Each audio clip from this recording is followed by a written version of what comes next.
नमस्कार, स्वागत है आपका सुबह 9 बजे की खबरों में। मैं हूं दीपक डोभाल। एक नजर इस वक्त की हेडलाइंस पर। अब से कुछ ही देर में अमेरिकी राष्ट्रपति भारत में रखेंगे कदम। दिल्ली बदला किले में चप्पे चप्पे पर सुरक्षा बल तैनात। बराक ओबामा और नरेंद्र मोदी के बीच शिखर वार्ता। परमाणु संधि, आतंकवाद और आर्थिक सहयोग पर हो सकती है बातचीत। दिल्ली चुनाव मैदान से हटे 20 प्रत्याशी, मुकाबले में 673 उम्मीदवार। केजरीवाल, बेदी और माकन के सामने 12 उम्मीदवारों की चुनौती। आईएसआईएस ने की एक जापानी बंधक की हत्या। शिंजो आबे ने कहा, आतंकवाद के खिलाफ जारी रहेगी लड़ाई। अंतर्राष्ट्रीय समुदाय ने की निंदा। और ऑस्ट्रेलियन ओपन में विलियम्स बहनों का दबदबा। पुरुष वर्ग में जोकोविच और निशिकोरी अगले राउंड में, लेकिन कुतोवा बाहर।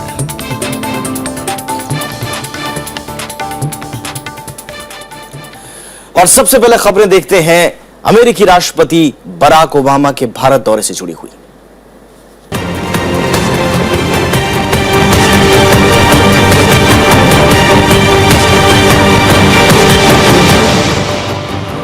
तो अमेरिका के राष्ट्रपति बराक ओबामा थोड़ी ही देर में दिल्ली पहुंच रहे हैं और इसके लिए सुरक्षा के व्यापक इंतजाम किए गए हैं।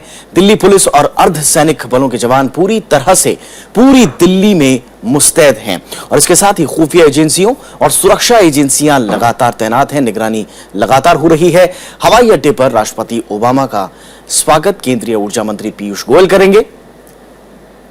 भारत पहुंचने के बाद दोपहर करीब 12 बजे राष्ट्रपति भवन में बराक ओबामा का भव्य स्वागत किया जाएगा। इसके बाद ओबामा दोपहर करीब 12:40 पर राजघाट पहुंचेंगे और महात्मा गांधी को श्रद्धांजलि अर्पित करेंगे।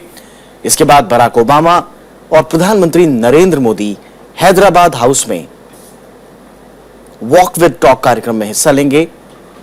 इसके बाद ओबामा और नरेंद्र मोदी प्रतिनिधिमंडल के बीच में जो प्रतिनिधि आए हुए हैं अमेरिका से और जो भारत के प्रतिनिधि होंगे, उनके बीच में एक बैठक होगी।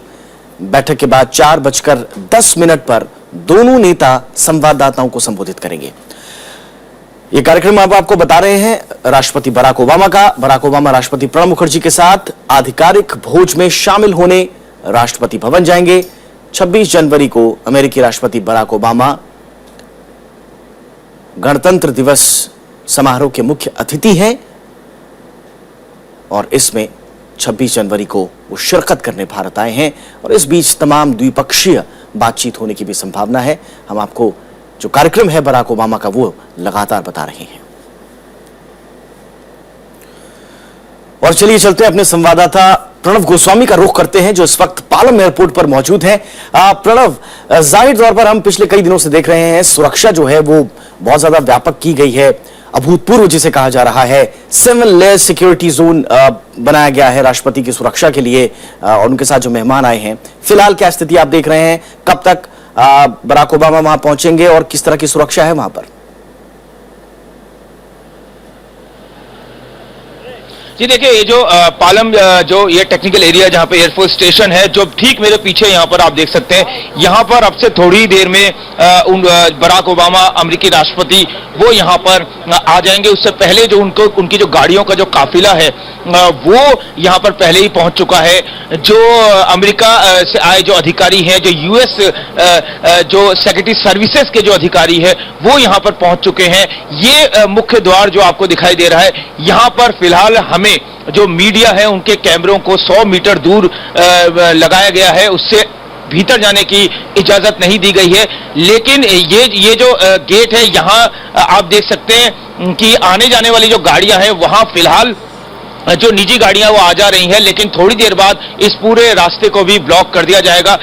इस पूरे क्षेत्र में पैरामिलिट्री और पुलिस के जो जवान है वो सुरक्षा इंतजामों को सुनिश्चित कर रहे हैं। उसके साथ ही साथ जो अमेरिका की जो सुरक्षा एजेंसियां हैं उनके अधिकारी भी यहां पर आ चुके हैं।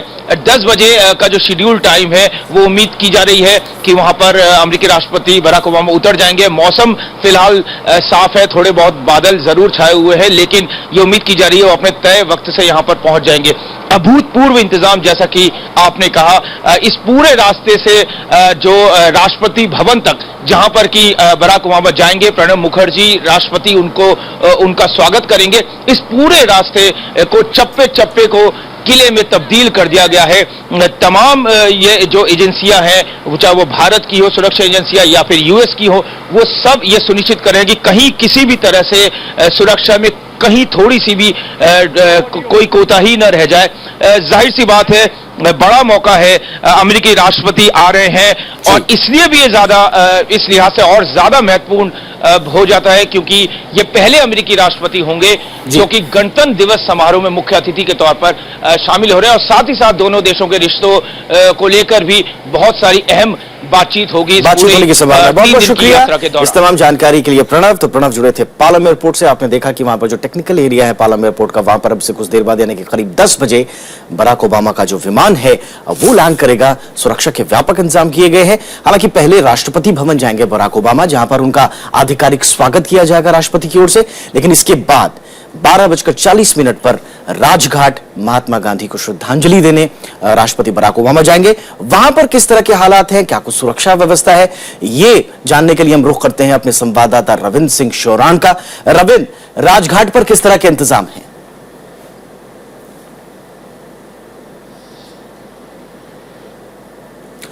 लग रहा है रविंद्र से हमारी बातचीत नहीं हो पा रही। हम कोशिश करेंगे उन तक पहुंचने की, लेकिन लगातार हम आपको बता रहे हैं कि व्यापक इंतजाम किए गए हैं।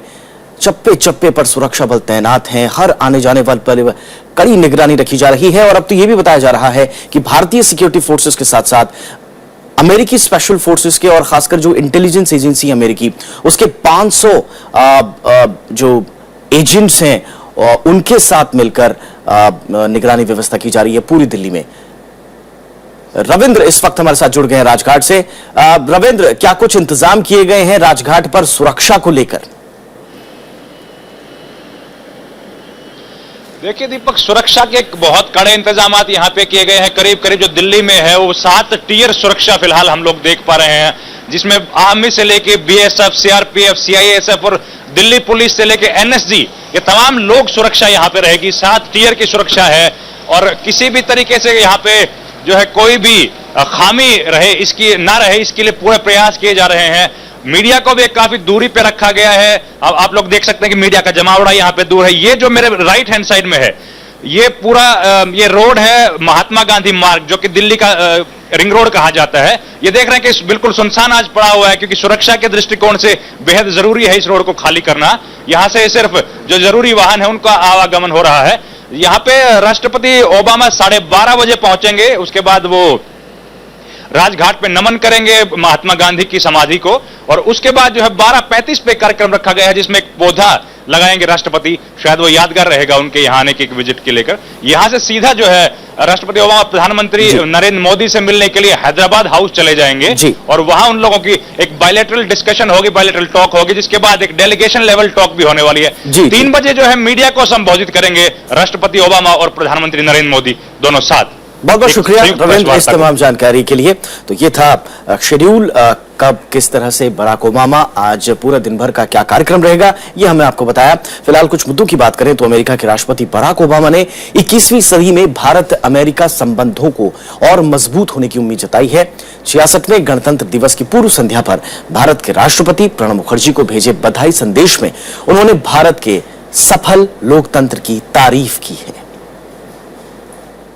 राष्ट्रपति प्रणब मुखर्जी को भेजे बधाई संदेश में अमेरिकी राष्ट्रपति बराक ओबामा ने कहा है कि 21वीं सदी में दोनों देशों के बीच अपने संविधानों में निहित लोकतांत्रिक आदर्शों के आधार पर आपसी संबंध और गहरे होते जाएंगे और वे द्विपक्षीय साझेदारी को आगे बढ़ाएंगे। भारत के एक सफल गणराज्य के तौर पर तारीफ करते हुए बराक ओबामा ने कहा कि भारत ने 65 साल पहले संविधान अपनाने के बाद देश की समृद्धि, विविध सांस्कृतिक विरासत का सम्मान करते हुए सबसे बड़े लोकतंत्र का पोषण किया है। अपने संदेश में बराक ओबामा ने कहा कि वे और उनकी पत्नी मिशेल ओबामा भारत यात्रा का इंतजार कर रहे हैं ताकि वे 2010 में भारत यात्रा के दौरान खुले मन से हुए स्वागत और आतिथ्य सत्कार का फिर से आनंद उठा सकें। बराक ओबामा आज भारत पहुंच रहे हैं और वे कल यानी 26 जनवरी को गणतंत्र दिवस कार्यक्रम में मुख्य अतिथि होंगे। Bureau report, Rajya Sabha TV. और इसके साथ ही अमेरिका का कहना है कि वो भारत के साथ आर्थिक क्षेत्र में सहयोग को नई ऊंचाइयों तक ले जाने का इच्छुक है। बराक ओबामा के भारत रवाना होने से पहले हुई प्रेस कॉन्फ्रेंस में व्हाइट हाउस प्रवक्ता ने कहा कि दोनों देश आपसी संबंधों को मजबूत करने के लिए प्रतिबद्ध हैं।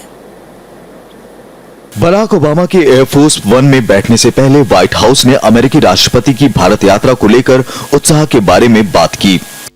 It is a genuine honor to be invited as the guest for Republic Day, and the President's looking forward to traveling there to see the festivities associated with Republic Day firsthand. We've got many colorful descriptions about the parade and other festivities that go along with marking this important day. The President's looking forward to seeing it firsthand.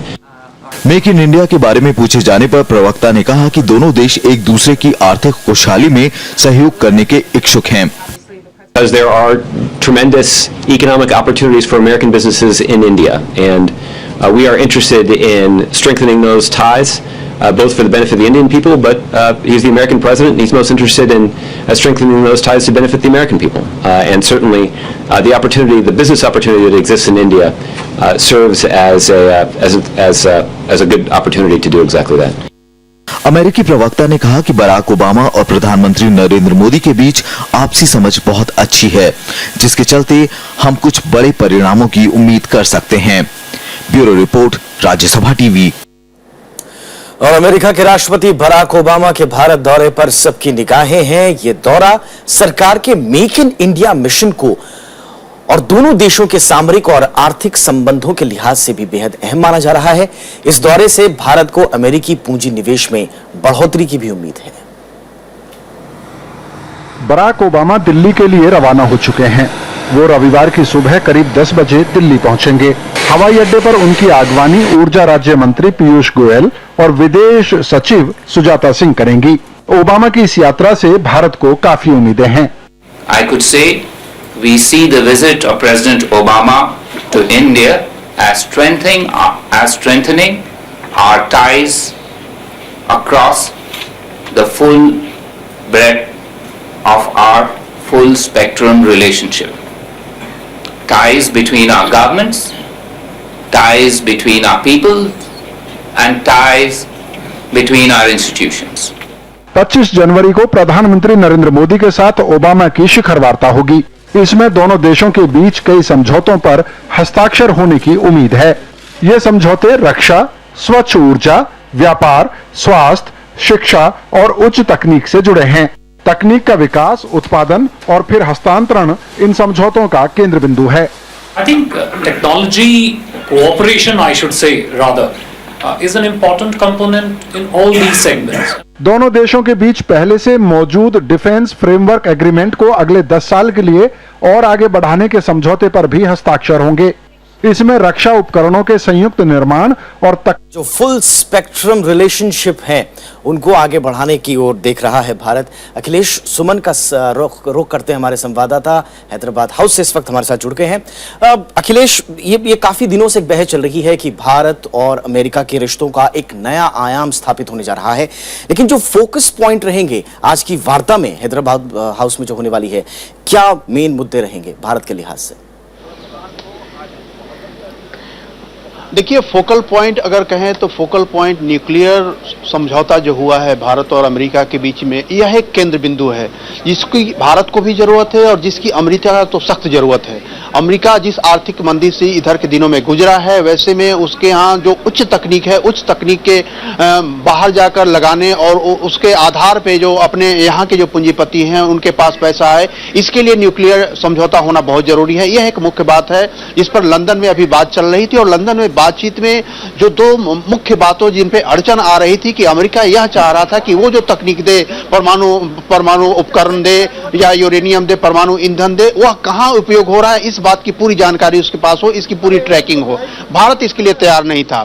तो अभी जो स्थिति बनी है, लगता है कि जो आईएईए इस बात पे निगरानी करता है, आईएईए हमेशा हर परमाणु संयंत्र की निगरानी करता है, तो आईएईए की निगरानी पर भरोसा करने के लिए अमेरिका तकरीबन तैयार हो गया है। तो इससे कह सकते हैं कि परमाणु समझौता लागू होने की स्थिति अगर होगी तो यह सबसे बड़ा केंद्र बिंदु होगा और भारत और अमेरिका के संबंधों में एक नई उड़ान इससे उत्पन्न होगी।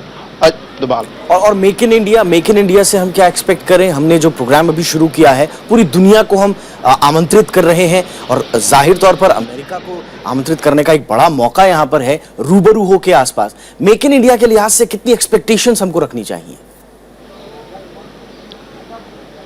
देखिए, मेक इन इंडिया के लिए अमेरिका हमारे लिए सबसे महत्वपूर्ण है, क्योंकि आप ये बात सोचिए कि make in India, made in China, made in China को टेक्नोलॉजी कहां से मिली? चाइना को टेक्नोलॉजी अमेरिका से मिली, जापान से मिली, और अमेरिका समर्थित जो भी देश थे, पश्चिमी देश से, उन्हीं से चीन को टेक्नोलॉजी मिली है, उन्हीं से पूंजी मिली है, और उसके बाद चीन इतना आगे बढ़ा है।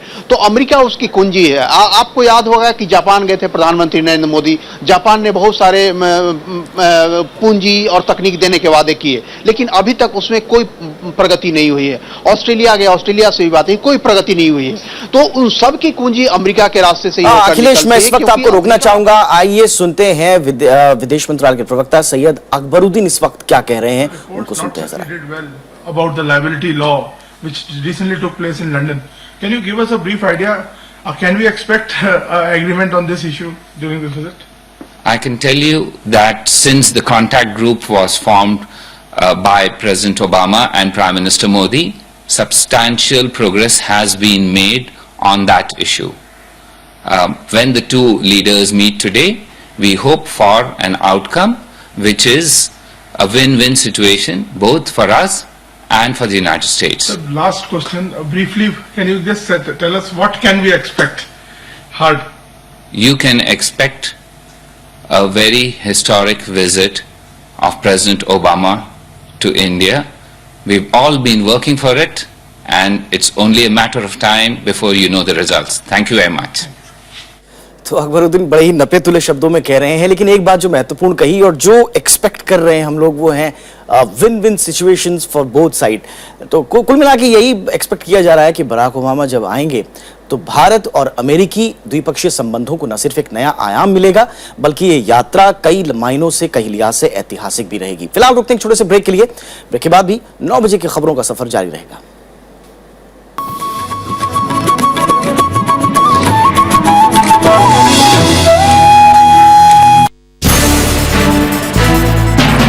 We'll take a look at Obama's evolution as the President of the United States. America's possibilities are limitless, for we possess all the qualities that this world without boundaries demands. We are made for this moment, and we will seize it so long as we seize it together. I, Barack Hussein Obama, do solemnly swear That I will faithfully execute. Where he hails from, what was his childhood like, his education and career in law. We are an American family, and we rise or fall together as one nation and as one people. Watch our special report, Barack Obama, Audacity of Hope, only on Rajya Sabha television.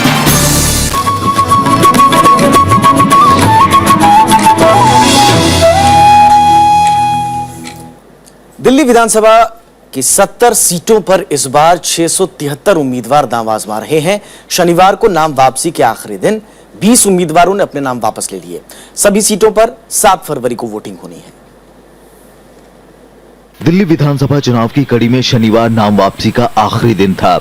नाम वापसी के आखिरी दिन 693 उम्मीदवारों में से 20 ने अपने नाम वापस लिए, यानी अब विधानसभा चुनाव के सियासी समर में 70 सीटों पर 673 उम्मीदवार बाकी बचे हैं।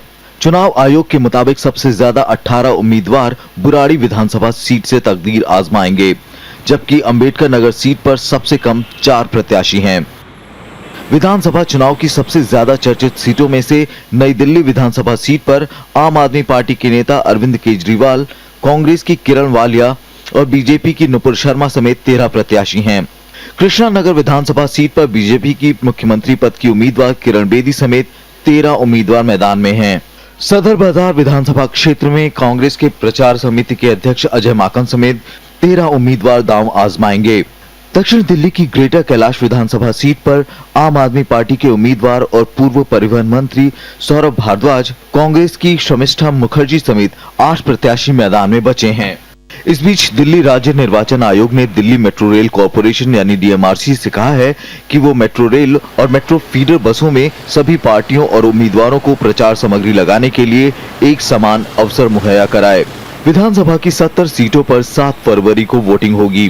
Bureau report, Rajya Sabha TV. और दिल्ली विधानसभा चुनाव के प्रचार की कड़ी में प्रधानमंत्री नरेंद्र मोदी 4 रैलियों को संबोधित करेंगे। बीजेपी के मुताबिक प्रधानमंत्री की रैलियां उत्तर, पूर्वी, दक्षिण और पश्चिमी दिल्ली में होंगी। इस बीच विदेश मंत्री सुषमा स्वराज ने किरण बेदी को मुख्यमंत्री पद का बेहतर उम्मीदवार बताया है। उन्होंने किरण बेदी की अगुवाई में बीजेपी की जीत का दावा भी किया। दिल्ली विधानसभा चुनाव के सियासी समर में अगले हफ्ते चुनाव प्रचार चरम पर होगा। बीजेपी ने प्रधानमंत्री नरेंद्र मोदी की रैलियों के कार्यक्रम को अंतिम रूप दे दिया है। पार्टी के मुताबिक नरेंद्र मोदी 31 जनवरी को शाहदरा विधानसभा क्षेत्र में रैली करेंगे। इसके अगले ही दिन यानी 1 फरवरी को उनकी पश्चिम दिल्ली में रैली होगी। 3 फरवरी को रोहिणी में और जबकि चौथी रैली दक्षिण दिल्ली इलाके में होगी। प्रधानमंत्री की रैलियों के लिए पार्टी ने व्यापक इंतजाम किए हैं। बीजेपी ने अपने सभी 7 सांसदों को रैली को सफल बनाने की जिम्मेदारी सौंपी है। इससे पहले रामलीला मैदान से प्रधानमंत्री ने बीजेपी के चुनाव प्रचार का औपचारिक आगाज किया था। इसी तरह बीजेपी की मुख्यमंत्री पद की उम्मीदवार किरण बेदी सभी 70 विधानसभा सीटों पर प्रचार करेंगी। बेदी ने कल एक रोड शो भी किया। इस बीच किरण बेदी ने शनिवार को विदेश मंत्री सुषमा स्वराज से मुलाकात की। सुषमा स्वराज ने किरण बेदी को बेहतर उम्मीदवार बताया। Bureau report, Rajya Sabha TV. और कांग्रेस ने भी चुनाव प्रचार की व्यापक तैयारियां की हैं। पार्टी ने कांग्रेस अध्यक्ष सोनिया गांधी, उपाध्यक्ष राहुल गांधी और पूर्व प्रधानमंत्री मनमोहन सिंह समेत दिग्गज नेताओं की रैलियों की योजना बनाई है। सभी रैलियों के कार्यक्रम को अंतिम रूप दिया जा रहा है। दिल्ली विधानसभा चुनाव के त्रिकोणीय मुकाबले में कांग्रेस ने प्रचार की बड़ी तैयारी की है। कांग्रेस ने बीजेपी और आम आदमी पार्टी को पीछे छोड़ते हुए सबसे पहले अपने घोषणा पत्र के पहले भाग का ऐलान किया। इतना ही नहीं, कांग्रेस ने प्रचार के मोर्चे पर भी कड़ी टक्कर देने के लिए अजय माकन की अगुवाई में 101 सदस्यों की बड़ी टीम बनाई है। पार्टी के मुताबिक कांग्रेस उपाध्यक्ष राहुल गांधी कालकाजी इलाके में 27 जनवरी को एक रोड शो कर सकते हैं, जबकि 29 जनवरी को सीलमपुर के शास्त्री पार्क में उनकी रैली की संभावना है। 1 फरवरी को कांग्रेस अध्यक्ष सोनिया गांधी की बदरपुर विधानसभा क्षेत्र में एक रैली प्रस्तावित है। वहीं 4 फरवरी को बवाना में राहुल गांधी की रैली हो सकती है। पार्टी के मुताबिक पूर्व प्रधानमंत्री मनमोहन सिंह 5 फरवरी को हरिनगर इलाके में एक रैली को संबोधित कर सकते हैं। इसके अलावा कांग्रेस शासित राज्यों के मुख्यमंत्री, पूर्व केंद्रीय मंत्री, पार्टी के मौजूदा सांसद समेत कई आला नेताओं के प्रचार कार्यक्रम को अंतिम रूप भी दिया जा रहा है। Bureau report, Rajya Sabha TV.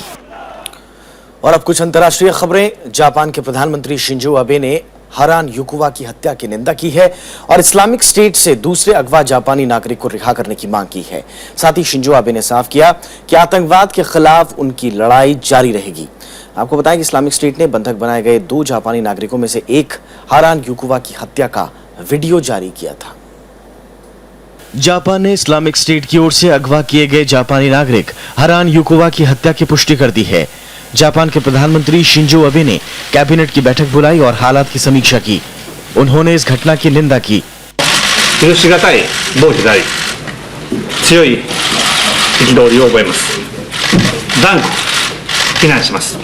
Japan के प्रधानमंत्री ने कहा है कि जापान आतंकवाद से हार नहीं मानेगा, दुनिया में शांति और सुरक्षा के लिए सहयोग जारी रखेगा।